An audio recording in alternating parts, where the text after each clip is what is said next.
Farmer buys sick cow out of compassion, unknowingly bringing home a miracle. Emily Johnson swallowed the tears that threatened to rise in her throat as she watched the bids climb for lot 16. Her last chance to buy a breeding animal was slipping through her fingers like fine sand. The auctioneer banged the gavel and she lowered her head, defeated. Then they brought out a skeletal cow to the stage, so thin her ribs showed through her spotted skin. The animal could barely stand, her hind legs trembling with every step. "Special lot," the auctioneer shouted, but his voice lacked its earlier enthusiasm. "Dutch female, 4 years old, starting bid $50. Silence fell over the pavilion. Emily saw experienced farmers shaking their heads, some even getting up to leave. The cow was visibly sick, her coat dull, her eyes sunken. $40, the auctioneer tried again. No one moved. Emily felt something tighten in her chest as she saw the desperation in the animal's eyes. Those big, sad eyes seemed to beg for a second chance. $30. Come on, folks, anyone feeling brave? Hank, a respected farmer in the area, laughed loudly. Jim, no one's taking that cow even if you give it away. Better send it to slaughter. Emily clenched her fists. She only had $80 in her pocket, her last savings, money she should have used for feed, not a dying animal. But something stronger than reason made her raise her hand. 30. Her voice trembled but rang clear in the pavilion. Every head turned toward her. Hank shook his head pityingly. Emily, girl, you're throwing your money away. That cow won't last 2 weeks. 30 once, twice, 3. Sold to Miss Emily Johnson. She walked to the auction office on shaky legs. The clerk looked at her like she'd lost her mind. Are you sure about this, miss? I can cancel the sale if you've changed your mind. I'm sure. Emily signed the papers quickly before she lost her nerve. The cow's former owner, a middle-aged man in expensive clothes, appeared beside her at the counter. Listen here, girl. You don't know what you're doing. I spent a fortune on that cow, and she's been nothing but trouble. She's sick, won't eat right, won't produce milk. If you spent so much, why sell her so cheap? Emily met his gaze firmly. Because I'm tired of losing money, he huffed. Mark my words, you'll regret this. Outside, Emily looked at her old pickup and wondered how on earth she'd transport a cow in that condition. The auction worker approached. Don't worry, miss. We'll load her into your truck bed. But, he hesitated. But what? She can barely walk. You'll need a lot of patience to unload her. The drive back to her small farm was agonizing. With every pothole, Emily worried about the animal in the truck bed. She stopped 3 times to check if the cow was still breathing. By the time she finally got home, the sun was setting on the horizon. The 10-acre property she'd inherited from her father seemed even more modest after a day among wealthy farmers. The simple 2-bedroom house, the small pen, the fence in need of repair. Dorothy, her 70-year-old neighbor, appeared at the fence dividing their properties. Emily, what was that noise? She stopped when she saw the cow. Good heavens, what is that? Good evening, Dorothy. I bought her at the auction today. The older woman approached the pickup, and her expression changed completely. Child, for heaven's sake, that cow is almost... She cut herself off. She's very sick, dear. Why did you do this? Emily started lowering the tailgate, avoiding her neighbor's gaze. No one else was going to buy her. They were sending her to slaughter. And you think you can save her? Emily, you barely have money to get by. Mrs. Dorothy, could you help me unload? Please? The elderly woman sighed deeply, but climbed onto the truck bed. Together they managed to get the cow down, 1 step at a time. The animal trembled so much that Emily had to hold her to keep her from falling. Let's take her to the small pen, Emily murmured, more to herself than to her neighbor. The small pen was closer to the house where she could keep a close eye on her. As the night wore on, Emily realized the cow couldn't even drink water properly. Her hands shook as she saw the animal's pitiful state. I need to call the vet, she told Mrs. Dorothy, who had stayed to help. Dr. Richard won't come here, Emily. He only treats big farms, you know that. Emily picked up the phone anyway. The call was quick and painful. Hello, Dr. Richard. It's Emily Johnson from the late Roberts farm. Hi, Emily, what do you need? I bought a cow today that's really sick. Could you come take a look? The silence on the other end lasted several seconds. Emily, you know my fee is $200, right? Plus medication. I know, doctor. But it's just... Look, I'll be honest with you. If this cow is as bad as I imagine, it'll be throwing money away. You're better off cutting your losses. The call ended there. Emily sat on the pen floor, her back against the wooden wall. The cow lay just a few feet away, breathing heavily. Mrs. Dorothy, do you know any home remedies? Something your mother used to do? The elderly woman sat beside her. My mother always said peppermint tea was good for the liver, and she'd make a mix with honey, propolis, and garlic for when cattle got weak. Do you remember how she made it? I sure do, dear. But Emily... Mrs. Dorothy touched her shoulder. You need to think hard about what you're doing. This cow might not make it no matter what. I know. Emily looked at the animal. But I can't give up on her. Not after the way she looked at me at the auction.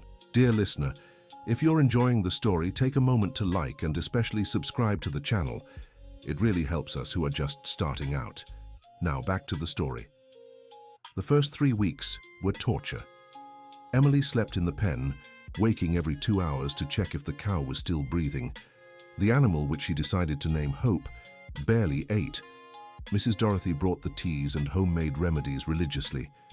Emily forced the cow to take small sips, carefully holding her head. Sometimes she thought she'd lose the battle, especially when Hope spent 2 days without getting up. It was during one of those difficult nights that Emily noticed something different. She ran her hand over the cow's abdomen and felt a subtle movement.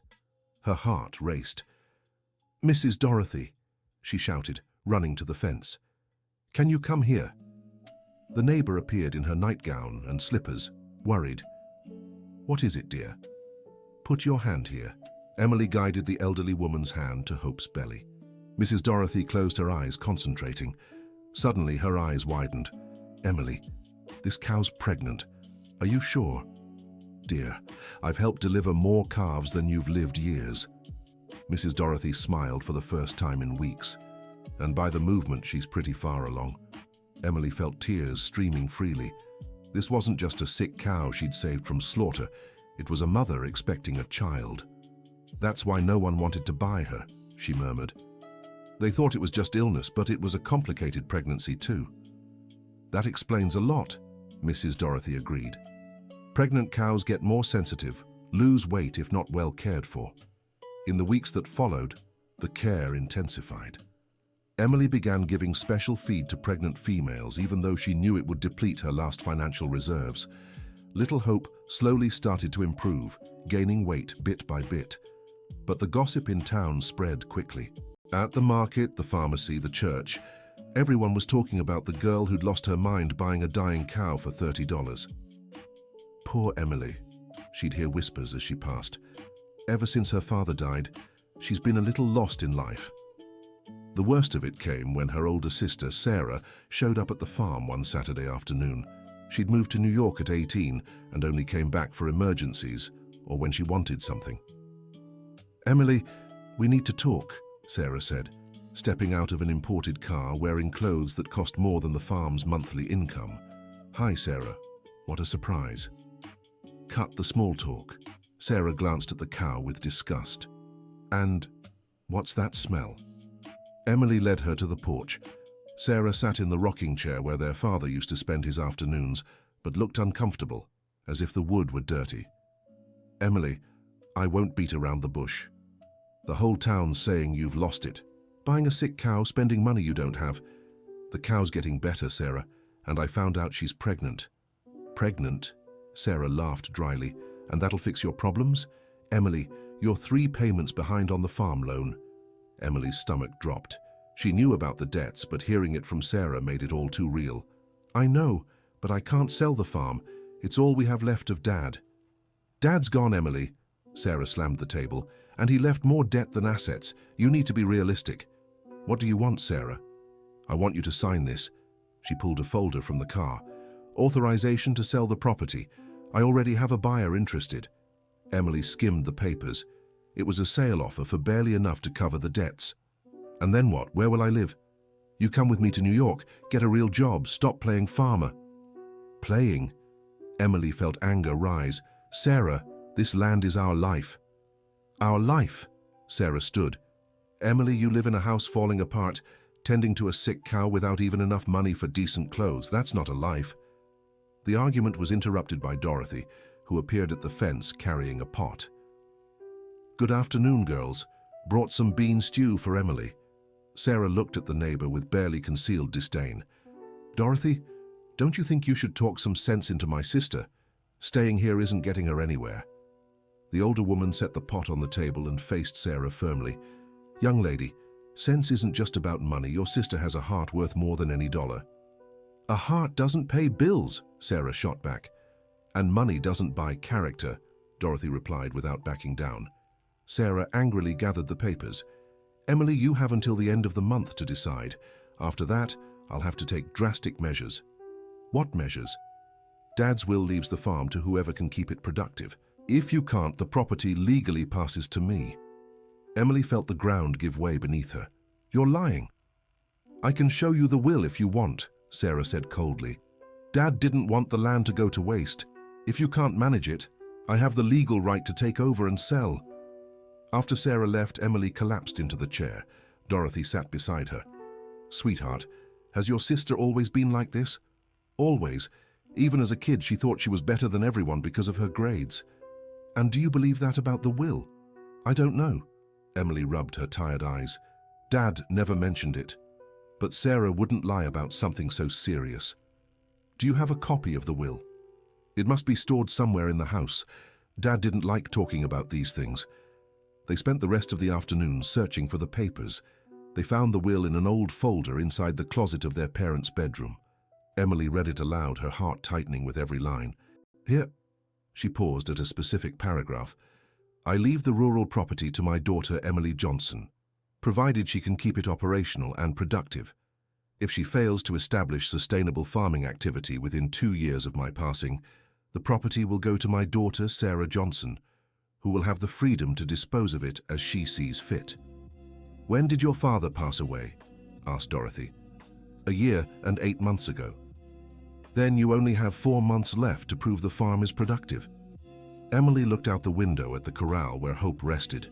The cow had improved considerably, but was still far from being considered a productive investment. Dorothy, even if the calf is born healthy, 1 cow and a calf don't make a productive farm. Don't give up yet, dear. Sometimes life surprises us. That night, Emily couldn't sleep. She stayed on the porch, gazing at the stars and thinking of her father. Robert Johnson had been a simple man who loved the land above all else. He'd worked his whole life to maintain the property, even when times got tough. Did he really think I couldn't do it? She wondered. The sound of movement in the corral snapped her out of her thoughts. Hope was restless, pacing back and forth. Emily went down to check and noticed the cow showed signs of labor. Dorothy, she shouted, running to the fence. I think it's time. The neighbor appeared, still half asleep, but quickly perked up at the sight. Let's get everything ready, dear. Do you have clean towels? The next 4 hours were tense. The birth wasn't progressing normally, and Hope showed signs of distress. Emily remembered helping her father with difficult deliveries, but had never faced one alone. She's struggling, Dorothy observed. The calf might be in the wrong position. What do I do? You'll have to try to reposition it. Have you done this before? A few times with my dad's help. Emily washed her arms up to her elbows and carefully tried to assess the calf's position. Her hands trembled, but she gradually felt the problem. One leg was bent backward. Can you feel it? Dorothy asked. Yes. I'll try to push it back a little and straighten the leg. The work was delicate and slow. Hope groaned softly, and Emily felt like she was racing against time. With each contraction, maneuvering became harder. Finally, after nearly an hour of trying, she managed to reposition the calf. In the next contractions, the front legs appeared, followed by the head. Come on, little one, Emily murmured, gently helping. Come meet the world. The calf slid out in one last strong contraction, landing on the clean straw they'd prepared. It was a male, small but well-formed, with black and white markings like his mother's. Hope immediately turned to lick her baby, her maternal instincts taking over. After a few minutes, the calf tried to stand on wobbly legs. "He's perfect," Dorothy whispered, tears in her eyes. Emily sat on the straw, exhausted but relieved. Watching Hope care for her newborn was a sight worth all the suffering of the past weeks. "What will you name him?" the neighbor asked. "Miracle," Emily answered without hesitation, "because that's what happened here today." The birth of Miracle brought new energy to the farm. Little Hope regained her strength quickly, driven by maternal instinct. Within a few days, she was producing milk again, not much but enough to feed the calf with some to spare. Emily sold the extra milk to Dorothy, who made cheese to sell in town. It wasn't much money, but every penny helped. Dear listener, if you're enjoying the story, don't forget to like and especially subscribe to the channel. It helps us a lot as we're just starting out. Now, back to the story. 3 weeks after the birth, Emily received an unexpected visit. Dr. William Parker, a retired veterinarian from the neighboring town, showed up at the farm on a Monday morning. "Mrs. Emily, I'm Dr. William. Dorothy told me about your cow." Emily greeted him with surprise. Dr. William was a legend in the area, known for his skill and for retiring at 60 to dedicate himself to research. "Doctor, what an honor, but I'm not sure I can afford a consultation. I'm not here to charge you." He smiled kindly. "I came because Dorothy told me an interesting story about a cow no one wanted that made a full recovery. I was curious." They walked to the pen where little Hope grazed with Miracle. Dr. William observed the animals in silence for several minutes. "May I examine her?" "Of course." The examination was thorough. Dr. William checked her eyes, mucous membranes, listened to her heart and lungs, and took blood samples for testing. "Mrs. Emily, tell me exactly how she was when you bought her." Emily described little Hope's condition on auction day in detail. Dr. William took notes in a small notebook. "And what did you use to treat her?" "Just home remedies," Dorothy knew. "Peppermint tea, a mix of honey with propolis and garlic." "Anything else?" "Affection," Emily answered simply. "I spent hours talking to her, singing the songs my father used to sing to the cattle." Dr. William smiled. "You might find this strange, but I'd like to analyze these blood samples at the university lab. Would that be possible?" "Of course, doctor." "But why?" "I have a theory. I need to confirm a few things before I say more." A week later, Dr. William returned with a young woman in a white coat. "Mrs. Emily, this is Dr. Patricia, a researcher from the School of Veterinary Medicine. I brought her because we discovered something very interesting about little Hope." Emily's heart raced. "Does she have a serious illness?" "On the contrary," Dr. William opened an envelope with test results. "Your cow has an extremely rare set of antibodies against a disease called bovine parasitic sadness." "Is that bad?" "It's exceptional," Dr. Patricia interjected. "This disease kills thousands of cattle every year in the United States. Animals with this natural resistance are incredibly rare." Emily didn't fully grasp the implications. "What does this mean?" "It means little Hope could be the key to developing a vaccine against one of the most devastating diseases in American livestock," Dr. William explained. "And the calf?" "Likely inherited the same resistance. We'll need tests to confirm." Dr. Patricia stepped closer to Emily. "Mrs. Emily, there's significant scientific interest in your case. The university would like to propose a partnership." "What kind of partnership?" "We'd study little Hope and Miracle right here on your farm. In exchange, we'd help set up a genetic improvement program using them as the foundation." Emily looked at the two veterinarians, trying to process the information. "But would you take the animals away?" "No," Dr. William was firm. "They'd stay here. We'd come periodically for samples and to monitor their progress. You'd remain the owner." "And would there be any payment?" Dr. Patricia checked her notes. "The university would pay a monthly amount to cover the special care and also provide free veterinary assistance for all the animals on the property." Emily had to sit on a rock near the corral. "How much would that payment be?" $3,000 a month with annual adjustments. It was more than Emily had earned in her entire life, enough money to pay off the farm's debts and still invest in the property. "Can I think about it?" Of course, Dr. William handed her a card, but I'd appreciate it if you didn't mention it to others just yet. The discovery needs to be officially confirmed before going public. After the veterinarians left, Emily ran to Mrs. Dorothy's house. Can you believe this? She excitedly told her everything. Sweetheart, this sounds like something out of a soap opera. The old woman shook her head. But if it's true, it's the solution to all our problems. I can pay off the debts, improve the farm, show Sarah I managed to keep everything productive. Slow down, Emily. First, you need to make sure it's all true. Sometimes things seem too good to be true. But Mrs. Dorothy, they're respected veterinarians. Why would they lie? I'm not saying they're lying, dear. I just think you should be careful. Talk it through with them, understand everything before signing any papers. That night, Emily barely slept. Her mind raced with possibilities. She could buy more cattle, renovate the house, invest in better pastures, maybe even expand the property. But there was also worry. What if something went wrong? What if the researchers changed their minds? She couldn't afford another disappointment. The next morning, she got a call that made her stomach drop. Emily, it's Joseph from the bank. I need to speak with you urgently. Go ahead, Mr. Joseph.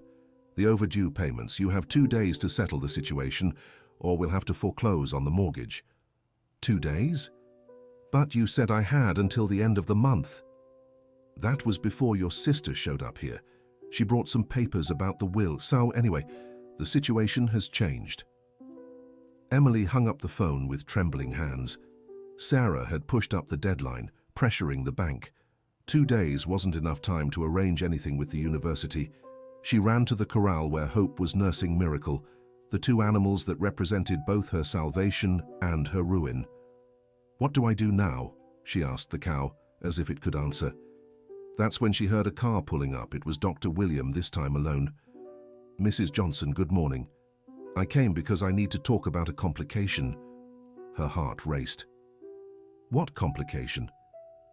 Last night I got a strange call. A man claiming to be Hope's previous owner. He found out about our studies and wants the cow back. But that's impossible. I bought her legally. I know, but he's threatening legal action, saying he was tricked at the auction, that he didn't know about the animal's scientific value. Emily sat on a log, feeling the world collapse around her again. Dr. William, I need to tell you something. The bank is foreclosing on the farm in 2 days. If I lose the property, Hope and Miracle go with it. What do you mean? She explained the whole situation, the debts, the will, Sarah's pressure, the bank's deadline. Dr. William was thoughtful for a few minutes. Mrs. Johnson, I'll be frank. The university has a strong interest in Hope and Miracle. If necessary, we can advance part of the partnership payment to help with the debts. You'd do that? I would. But I need a week to secure the funds. Could you negotiate that deadline with the bank? I can try. And about the previous owner, don't worry. I'll speak with the university's lawyer. If the sale was legal, he has no claim to the animal. Emily felt a spark of hope ignite once more. Dr. William, why are you helping me so much? The veterinarian smiled. Mrs. Johnson, in 40 years of practice, I've seen many farmers. Some who only care about money, others who just know how to complain. But rarely have I seen someone like you, who bought a sick animal out of pure compassion. That says a lot about your character. Thank you, Doctor. You saved 2 animals. Now let us help save your farm. Dear listener, if you're enjoying the story, don't forget to like and especially subscribe to the channel. It helps us a lot as we're just starting out. Now, continuing. The negotiation with the bank was harder than Emily expected. Joseph, the manager for 30 years, had known the Johnson family since her father opened the first account. Emily, I'd like to help, but your sister came here with a lawyer. She's pushing to speed up the process. Just 1 week, Joseph, that's all I need. Are you sure about this university story? It's not a scam? Emily showed Dr. Williams' card and the test notes. You can call to confirm. Joseph made the call in front of her. The conversation lasted a few minutes, and she watched his expression gradually change. Dr. William, this is Joseph Smith from the National Bank. Emily Johnson is our client. I see. Yes. An official partnership. $3,000 a month. When he hung up, Joseph looked at her with a mix of surprise and respect.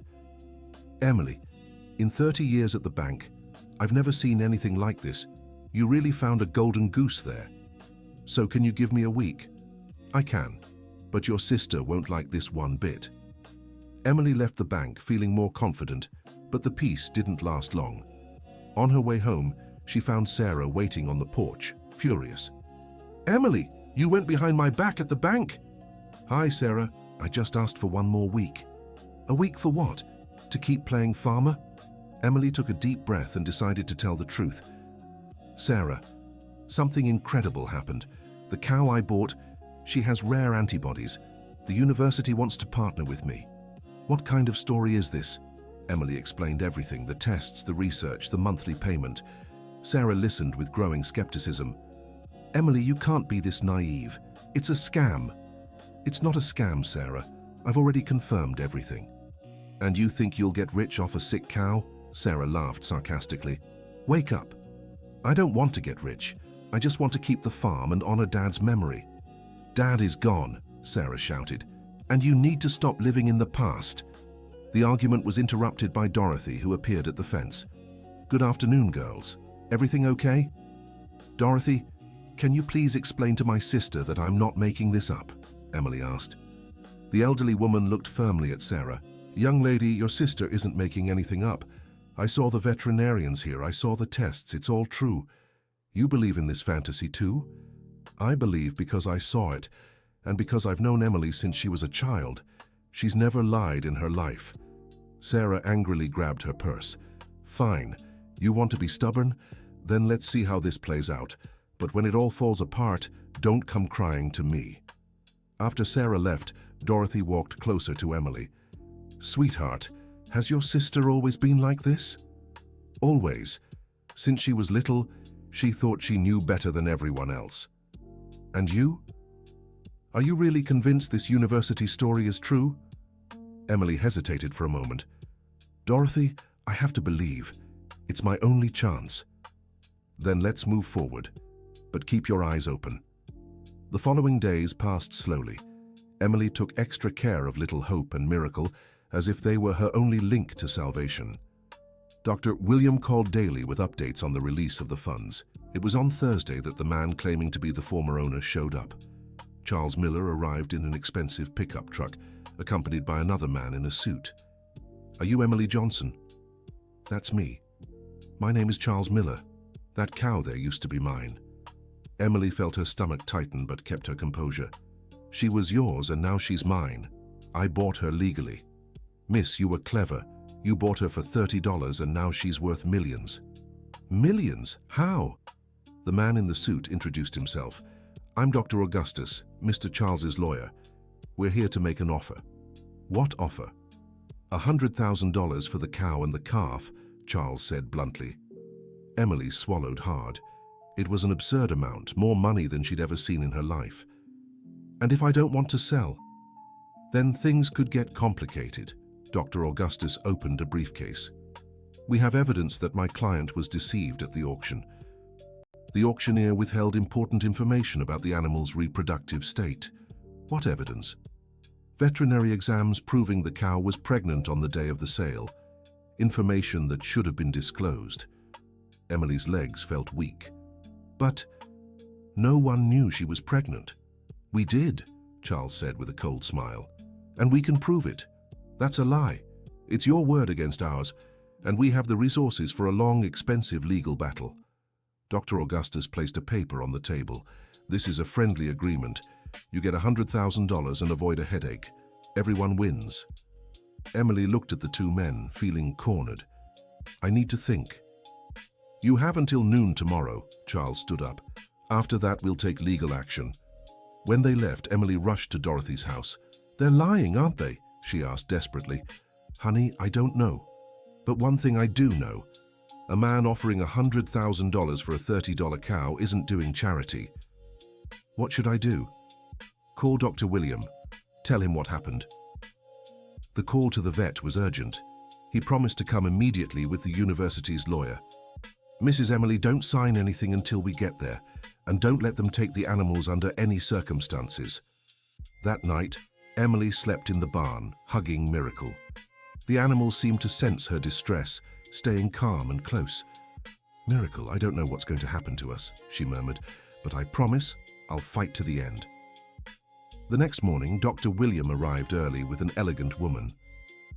"Mrs. Emily, this is Dr. Jennifer, the university's lawyer. She's been analyzing the case all night." "So, doctor, do they really have a right?" Dr. Jennifer opened an organized folder. "Mrs. Emily, I've reviewed all the documents. The sale was completely legal. The fact that the animal was pregnant doesn't invalidate the transaction, especially since no one knew about it at the time. But they say they knew. Even if they did, the obligation to disclose that was the auctioneer's, not the seller's. And from what I've found, the auctioneer wasn't informed about the pregnancy." Emily felt immense relief. "So, they can't take the cow?" "No, but they could file a lawsuit to make your life difficult. That's why I brought a proposal from the university." Dr. Williams stepped forward. "Mrs. Emily, the university has decided to advance the full payment for the first year of our partnership. That's $36,000. But that's way more than I need for the bank. And we have a second proposal," Dr. Jennifer continued. "The university would like to buy half the property to set up a research center. We'll pay $200,000, but you'll continue living here and caring for the animals." Emily sat on a rock, trying to process everything. "You do all this for me?" "We do it because Little Hope and Miracle are special," Dr. William explained, "but also because you're special. Not many people would save a sick animal out of pure compassion." "And what about those men?" "Leave that to us," Dr. Jennifer smiled. "The university has the resources to handle intimidation attempts." An hour later, Charles and his lawyer returned, but this time they found Emily accompanied by Dr. William and Dr. Jennifer. "So, Mrs. Emily, what's your decision?"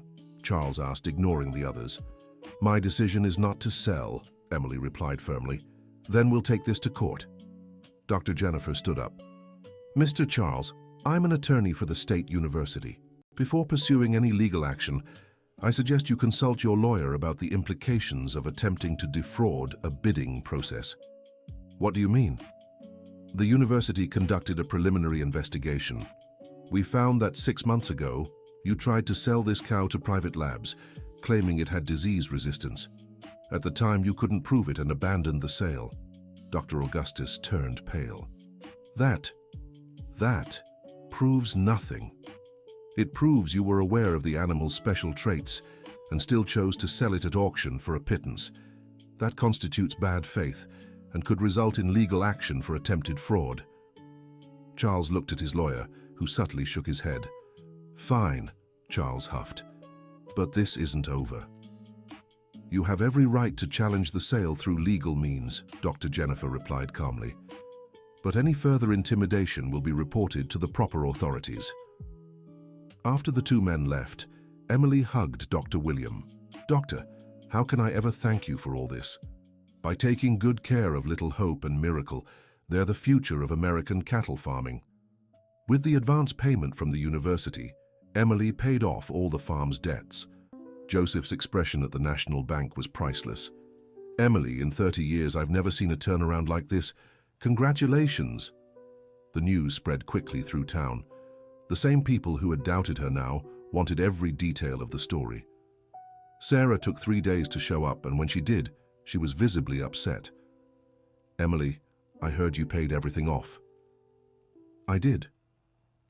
"And this university story, is it true?" "Yes, I'm signing the contract tomorrow." Sarah fell silent for a long time. "I can't believe you pulled it off." "I did, and the farm stays productive, just like Dad wanted." "And now? Are you going to get rich off this cow?" "I don't want to get rich, Sarah. I want to keep the family tradition alive." "Tradition?" Sarah shook her head. "You always were more like Dad. And is that bad?" "I don't know. Maybe not," Sarah sighed. "Emily, I'm sorry for doubting you, for pressuring the bank. It's okay. You always thought you knew what was best for me. It's just, you seemed so lost after Dad died. I thought I had to protect you." Protect or control? Sarah lowered her eyes. A bit of both, maybe. They talked for hours that afternoon. For the first time in years, they spoke as sisters, not adversaries. Sarah shared about her life in New York, her marital struggles, the pressure at work. Emily realized that behind her sister's confident exterior, she had vulnerabilities too. You know you can visit whenever you want, right? Emily offered as Sarah prepared to leave. I know, and you know you can reach out if you ever need anything in New York. I know, but I think I'll stay right here. Tending to your miracle cow? Tending to our land. Signing the contract with the university was a historic moment for Emily. Dr. Ice. William brought a team of researchers who explained the project in detail. Mrs. Emily, over the next 5 years, we'll study the genetic resistance of hope and miracle. The goal is to develop a line of cattle resistant to bovine parasitic sadness. And will they stay here? Always. This farm will become a reference center. We'll build labs, improve the facilities, but hope and miracle remain under your care. What struck Emily the most was discovering that her story had sparked national interest. Journalists wanted to interview the farmer who saved a cow out of compassion and uncovered a scientific treasure. Mrs. Emily, how does it feel to be known as the woman who performed a miracle in cattle farming? A reporter asked. I didn't perform any miracle. I just had compassion for an animal no one else wanted. But what about now? Your life has completely changed. Emily looked out at the pasture, where hope and miracle played under the afternoon sun. My life has changed, but I'm still the same person. I still wake up early to care for the animals, and I still love this land. Construction of the research center began 2 months later. Emily oversaw everything closely, ensuring the modifications didn't harm the animals' well-being. Mrs. Dorothy, who had become a sort of grandmother to the calves, helped coordinate the work. Emily, who would have thought that skeletal cow would turn into all this? She remarked, watching the workers. Mrs. Dorothy, I never could have done it without you. It was your home remedies that saved Hope. Nonsense, dear. It was your heart that saved her. The remedies just helped. 6 months after signing the contract, Hope gave birth to her second calf, a female named Little Hope. Tests confirmed she had also inherited the special antibodies. Dr. William was ecstatic.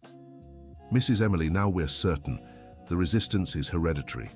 In a few years, the entire US cattle industry could benefit from this discovery. And it all started with a cow no one wanted. Exactly. It shows we shouldn't judge by appearances. The farm gradually transformed. New pens were built, always prioritizing animal welfare. A modern lab was set up in a separate area. Veterinary students began interning on the property. Emily found herself at the center of a small scientific revolution, but never lost sight of her values. Every morning, she still went to the pasture to talk to Hope, just as she had from day one. Hi, sweetheart, she whispered, stroking the cow's neck. You know you're famous now, right? Hope seemed to understand, resting her head on Emily's shoulder in a daily gesture of affection. A year after signing the contract, Emily received an unexpected invitation. The National Agriculture Federation wanted to honor her as Farmer of the Year for her contribution to the national cattle industry. Mrs. Emily, it's a tremendous honor, Dr. William explained. They rarely give this award to small producers. But do I have to go to Washington, D.C. to receive it? It would be meaningful. Your story could inspire other small farmers. The trip to Washington, D.C. was Emily's first time leaving her region. At the ceremony, she met big names in U.S. agribusiness. Many approached to congratulate her and learn more about her story. Mrs. Emily, your experience proves innovation can come from anywhere, one speaker commented. You've shown that heart and science can go hand in hand. In her acceptance speech, Emily kept it simple and direct. I didn't do anything extraordinary. I just had compassion for an animal no one else wanted. If that act could bring some benefit to cattle farming, I'm happy. But what makes me proudest is knowing Hope is now a happy cow, living free in the pasture, raising her calves. The audience was moved by the simplicity of her words. Back at the ranch, Emily found a surprise. Farmers from various regions had brought sick or rejected animals, asking her to examine them. "Miss Emily, this calf here seems a bit weak. Could you take a look?" asked a rancher from rural Texas. "I'm not a vet," Emily laughed, "but I can see what I've learned from watching Miracle." That's how gradually the ranch also became a recovery center for rejected animals. Emily developed a special instinct for spotting problems others missed. Dr. William was impressed by her progress. "Miss Emily, you have a natural talent for this. Ever thought about taking veterinary classes?" "Doctor, at 30 years old? You're young, and with your hands-on experience, you'd make an excellent vet." The idea stuck in Emily's mind. She'd always dreamed of understanding the animals she cared for better. 2 years after discovering Miracle's antibodies, the first experimental vaccine was successfully tested. The pharmaceutical lab that developed it offered Emily a share of the profits. "Miss Emily, your cow saved American cattle farming," the company director explained. "It's only fair you benefit from it." "I don't want money from the vaccines," Emily replied firmly. "I want them to be affordable for all ranchers, especially the small ones." "How so?" "Offer a special price for farms with fewer than 100 heads of cattle. That's more important than any payment to me." Emily's decision made national news. Papers highlighted the rancher who gave up millions to help others. Sarah called the day the article was published. "Emily, have you lost your mind? You gave up a fortune." "Sarah, I already have everything I need. A thriving ranch, healthy animals, Daddy's memory preserved." "But you could have been rich." "Real wealth is having peace of mind." The phrase lingered in Sarah's thoughts for days. She started visiting the ranch more often, bringing her kids to meet Miracle and the other animals. "Aunt Emily, why is this cow special?" asked her 8-year-old nephew.